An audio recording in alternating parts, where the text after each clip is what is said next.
Okay, at this time we are going to turn to public comment. Ben, are you on the line? I am here. You may proceed.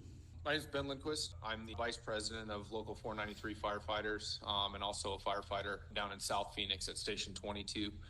I'd like to advocate for the same thing that Board Member DeGraw had mentioned about adding additional stations. I know there are 5, 3 of which he spoke about, that are allocated to the future capital needs down the road.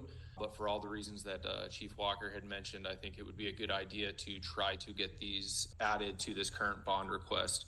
I think it's important to note that we do represent our members, and in this case, our members got hired to try to be firefighters to help the community, and I can tell you they're frustrated in their lack of ability to be able to help in a lot of different cases, to try to make it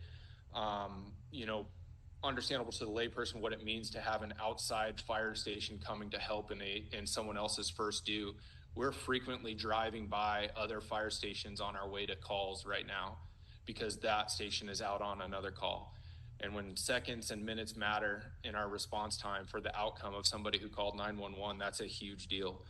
And this, again, is happening frequently. I can't say that this is any person's fault or anything like that. I can say as firefighters, when we're tasked with something or when we're asked to do something or more with less, we've simply said we got it for a long time, and we have had it. But now I fear that we've gotten to a point where we just don't got it anymore. We're not being able to get to people in a time that we want to be able to do it, to be able to make a significant positive outcome in people's life when they call 911.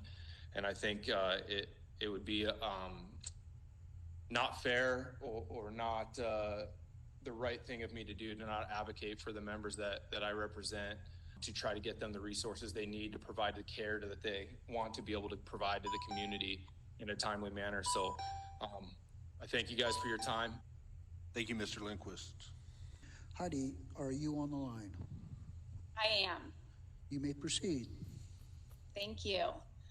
Thank you for giving me the opportunity to speak. I'm speaking as a concerned parent from District 6. I'm here to reiterate what Mr. Ben Lindquist just shared and voiced his opinion on the needs currently in our community. It's recently been brought to my attention that despite the increase in our population, especially over the past few years, we haven't increased our number of first responders. I was actually shocked when I heard this because this is extremely disheartening to me. As a mom of 5 children, heaven forbid, but if I ever had to call 911 for an emergency at my home, my hope and actually my expectation is that I will have a well-rested crew arriving to my emergency. And my expectation is also that they're going to arrive in a very timely manner within 5 minutes. However, I've just learned that this actually isn't the case. The reality right now is that our first responders are being overworked and they're unable to respond in a timely manner that they want to and that every citizen would want them to.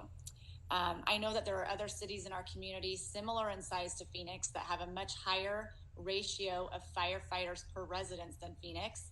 So it's time for us to follow suit and increase our number of first responders. Let's let our heroes be the heroes they want to be and that our community deserves. Thank you.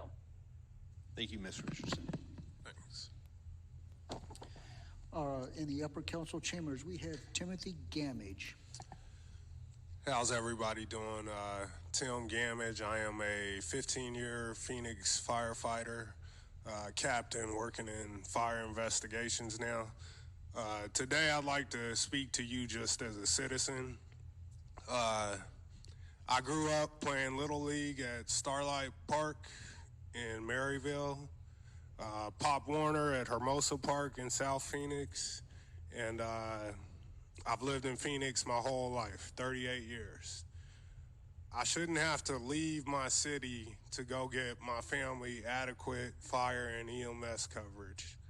When Chief Walker said that number 9 minutes and said that it could possibly grow to 13 minutes in 2026, we should all be alarmed. This chamber should be full as well as downstairs.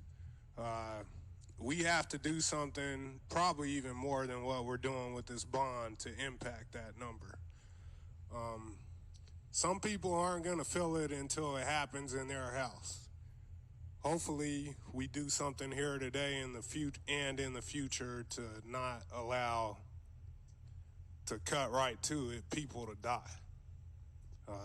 Thank you for your time. That's all I got to share.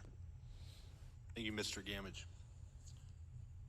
Okay, this concludes our public comment period. I want to say thank you to all the speakers today.